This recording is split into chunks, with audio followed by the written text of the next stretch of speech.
Losing contracts sucks. In this video today, we're going to discuss how one of my portfolio companies lost a $2.5 million contract, how I helped them win a $1.5 million project within 6 months, what were some of the issues they were suffering, what were some of the problems that they occurred, and what were some solutions that we came up with so that you can avoid making the same mistakes they made, increase happiness with fellow agencies, and so that you can start to build better relationships, grow your pipeline, and make more money for your business. Now, one of my portfolio companies, we were able to successfully land them a contract with National Park Services. Let me tell you how we got to that point. When we start working with the company, the first thing we did was we looked at who are the buyers in the area. This was always what I tell people when we design, right?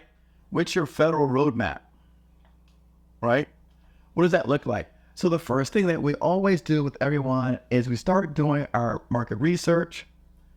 And what happens is we take and we say, okay, let's look at all the agencies that are buying our area. And we pulled out Department of Defense, which again, for most people, they're going to be number one, and the Department of Defense. And then we pulled out non-Department of Defense agencies like Department of Interior. And so what does that mean? They're not Army, they're not Navy, they're not Air Force, right? So those are the big ones. But then there are these non-Department of Defense agencies that we can also work with. And so in doing the research on our roadmap, we found Department of Interior, and in particular, National Park Services. So we find out, and as always, again, I like to reference this because this is what I use, and this is what I actually take to all my customers. It's like, okay, so now that we found them, the first thing we do is we go in here, we say, okay, we know we're working with, but let's figure out our go-to-market strategy. And so our go-to-market strategy says, okay, I'm going to reach out to National Park Services. We're going to talk about what our capabilities are, and we're going to present some of the problem areas and solutions to solve some of their problems. Make sense? So we knew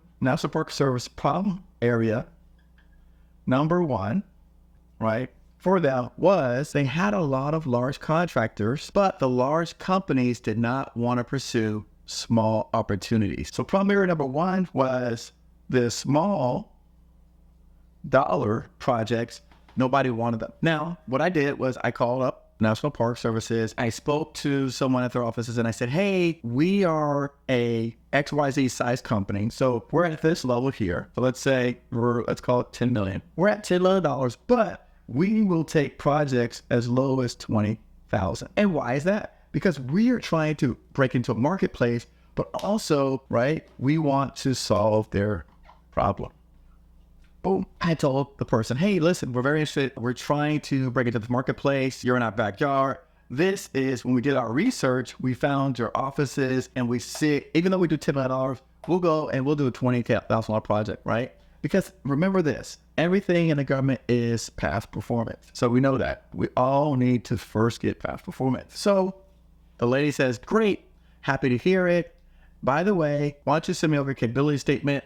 I do that on a call. And what happens next is she says, listen, I have this project right now that's publicly available and nobody's bidding the project. Would you take a look at this project? I said, absolutely, I will. So she sends it to me while we're on the phone call. It's publicly available, right, on SAM. And she says, hey, I've already put it out for bid. No one bid it. This is the second time around. Would you take a look at it? Sure. So we look at the project. I said, yeah, that's in our scope. She goes, can you bid the project? I said, yeah, we can. So what she does is she extends the due date for us in order to allow us to bid this project. Again, National Parks, very small business friendly. So we take and we look at it and our team goes back, we evaluate, we come up with a bid and we submit on that particular opportunity. That was SAM.gov. What happened? We won. Well, why did we win? Because we already knew that no one else is bidding this project. Because why? Problem number one, the large companies that are working for them don't bid small dollar projects. So now we win the project and we win a publicly bid. They like us, they're very happy with us. And one of the first things that they explain to us is even though the person who awarded us a project likes what we're doing, we're going to have to work with their team members. So again, on this particular project, we're going to be working with their project managers, contract specialists. We're going to be working with the people in the field, right, such as engineers, and also representatives from the actual agency that are actually on site. So site managers, facilities managers, things like that. So we win this project. This project is, which is funny, even though this was our problem, because we said we would solve it, she gives time for Chile, and this project is around $1.5 million. I think it's more like 1.6, but let's just say 1.5 for easy math. Win the project, great. Now, because I have experience doing this, and I'm talking to my portfolio company. I'm explaining to them how this works. They're very happy. They've got this, $1.5 million project. I said to them, listen, one of the things that we have to be mindful of is submitting all of our paperwork on time to the government contract office, because those are the people who gave us this project in essence. So they said, no problem. Great, Eric, we're going to do it. And really quickly, I started to realize that the project manager on our team for my portfolio company, let's just call him Jack for now. So Jack, right? Let's say Jack. And Jack, again, we'll use XYZ company. So Jack works at my portfolio company, XYZ. Jack starts to say, hey, I know how to do contracts. I've done construction before. I'm very familiar with the process. I asked Jack if he needs any help. Jack says, nope, I don't need any help. Wonderful. 2 weeks go by. Hey, Jack, have you submitted any of the submittals to the government? Eric, I got under control. Don't worry about it. Okay. 3 weeks go by. Jack, have you done any of the paperwork? Not yet. Jack's concerned, like a lot of companies who've never worked in a federal arena, specifically those companies in my field of expertise, which is construction, they said, listen, I'm focused on making sure that we do a great job with the project, making sure that the actual work is done professionally, and they tend to be lax on the paperwork side, right? So for the government contracting office, so let's take the government and let's separate them, right? So over here, let's say this box is, right, the contract offices, and this box is, let's say, field office. Well, what do you think most construction companies who've never done federal government, and you know what? I'm going to say most companies, regardless of industry, who've never done federal contracts, where do you think their priorities are, right? The contract office or the field office or program office? We'll say program office, right? So Jack, like most people who've never done federal, they put all their emphasis here. And so while these people loved them and they were happy with them and they were getting the project done, the project was doing fine, this group over here hated them. Now, they didn't say they hated him. They would send emails and say, hey, we're still waiting on paperwork. We're still waiting on submittals. We're still waiting on documents. Meanwhile, they were getting accolades over here because, right, they were doing things that this particular people were happy with. But what happens is in the government contract arena, particularly federal contracts, guess what? This particular group over here, the contracting office, they're the ones that make decisions on who gets future contract opportunities. Now, this group over here that's making sure that the work is done properly, they like you, they're happy with you, they're going to say that whether or not you are competent, you're capable of getting the work done. However, they don't make contract decisions. They can influence contract decisions, but they don't make contract decisions.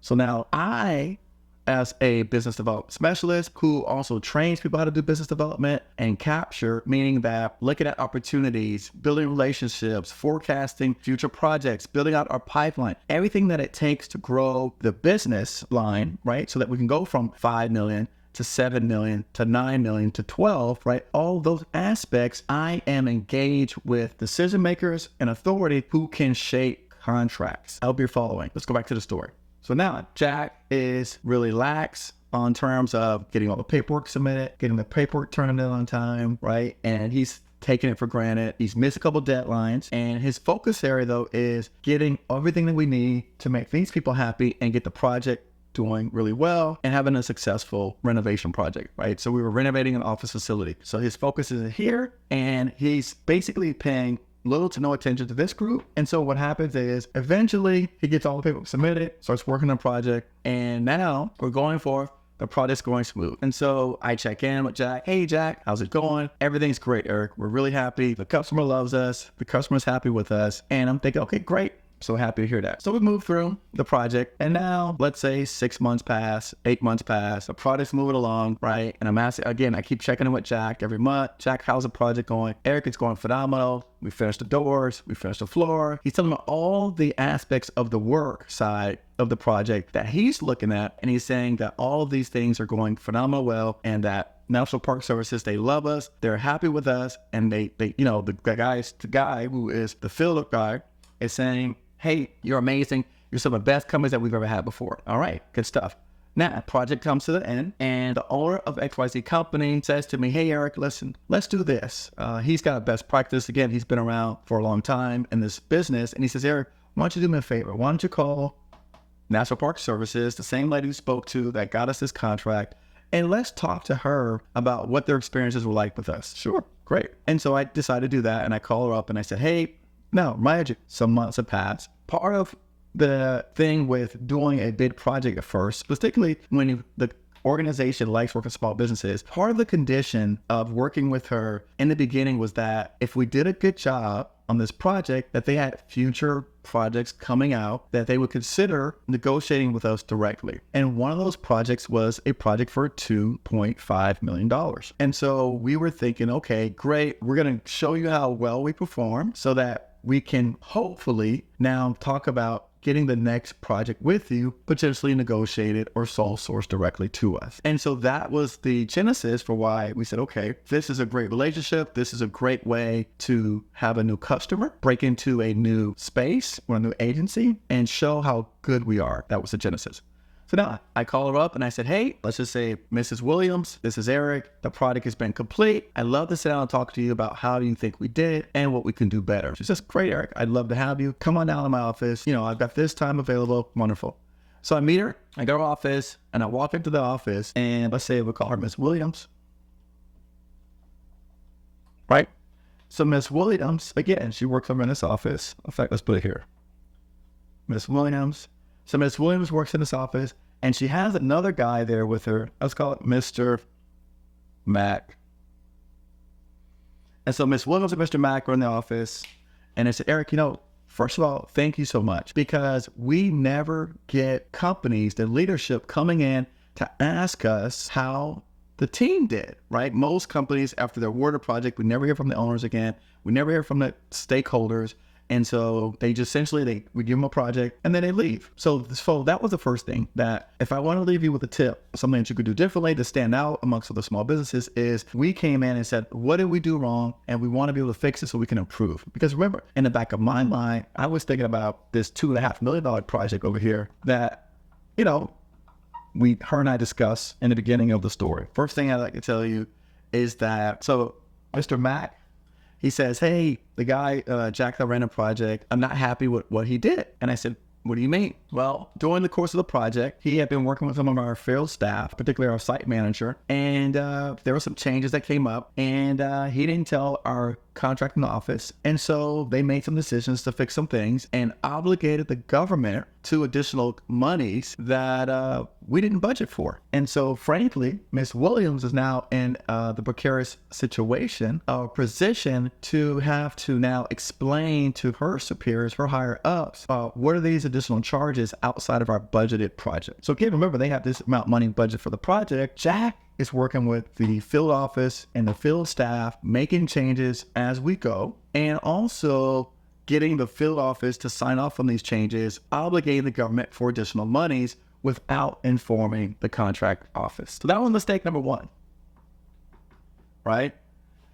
So mistake number one, right? They were making decisions and obligating the government for additional monies. Now, one of the things that Ms. Williams said to me is, Eric, I actually don't have to pay you. Even though you have a signed agreement or document with our field staff, right? A site supervisor, we as the contracting office do not have to pay, right, that money, because they cannot actually sign off to agree to take on any additional charges outside the contract amount. Mistake number one.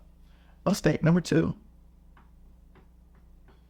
Remember, in the very beginning of the project, Jack did not satisfy the requirements on time with all the paperwork to start this program. And so what was happening was, paperwork. So Jack did not get all the paperwork submitted on time to get the project kicked off as per the original schedule. And so what that did was that created a lot of headache for Mr. Matt and his team, because in their side of their office, they're concerned about all the documentation, right, compliance for their records. And so while Jack was telling me the project was going well, everybody was happy, he was only thinking about this group right here. So Jack was only thinking about this group right here. And he took his eye off this group on this side. So one, he agreed with this group, tried to obligate the government additional funds. Now this group has to go back and explain to their superiors that we need additional monies to pay this company because they've done some work. And what happens is when we put the contracting office in a precarious situation like that, they have to now go back and explain and justify, and that counts against them and their particular job of why did this happen or how did they allow this to happen on their watch. And so now this person is saying to themselves, this company is the type of company that puts my job in danger. And so when I'm sitting down in the office and I'm hearing this stuff and I'm having to take it in as the representative of the leadership of the company, I'm embarrassed. And so at the end of the day, she says, Eric, listen, I like you as an individual. I hear from our team, because again, she's in the office, that you guys did a good job on the actual work side. But according to Mr. Matt, you failed us on the paperwork. And then over here, for me personally, you have me obligating us for additional monies outside of our budgets. So now you put me and my job in danger. And also, what maybe not saying oh, there's a job, but she could be penalized, she could be demoted, she could have something negative happen to her, where maybe she's trying to look for a promotion or go to the location, but because of this negative occurrence, that can't happen. So at the end of the day, they didn't call us back for any more work. This $2.5 million contract went out the window, and essentially we never did another project with National Park Services. And so while they loved what we did and they loved small businesses, because of these two factors here, that this new company who had never worked with the government before made a huge mistake on, we never got a chance to even talk further about this $2.5 million contract. And lately, I went on to find out that another small business was awarded this project. I know who they are. They're one of our competitors, and that they were given a chance by the same office to get this contract. So lesson learned for all of you out here watching, when you're working with companies, or if you're that company that's coming to this marketplace, right? Regardless of the industry, the sector, cybersecurity, professional services, you're gonna have two groups of people to deal with. You're gonna have the contracting office to deal with, and you're gonna have the program office to deal with. You're gonna have to keep them both happy. But for me, personally, if you're a salesperson, a BD person, you wanna make sure that you communicate with the contracting office at all times about your staff. I took our staff's word that the project was going well, but unfortunately, because I didn't stay on top of communicating with this particular office about how the project was going, I let down my guard, and it'll cost us $2.5 million project. So learn from me, learn from my mistakes. Don't do what I did. Stay on top of it. Focus your efforts and attention. Make sure that these people are happy with you throughout the project, because they're going to want us to ensure that you get future work and allow you to build your pipeline, build your business, and grow your revenues. Thanks. I hope you learned a lot from this video.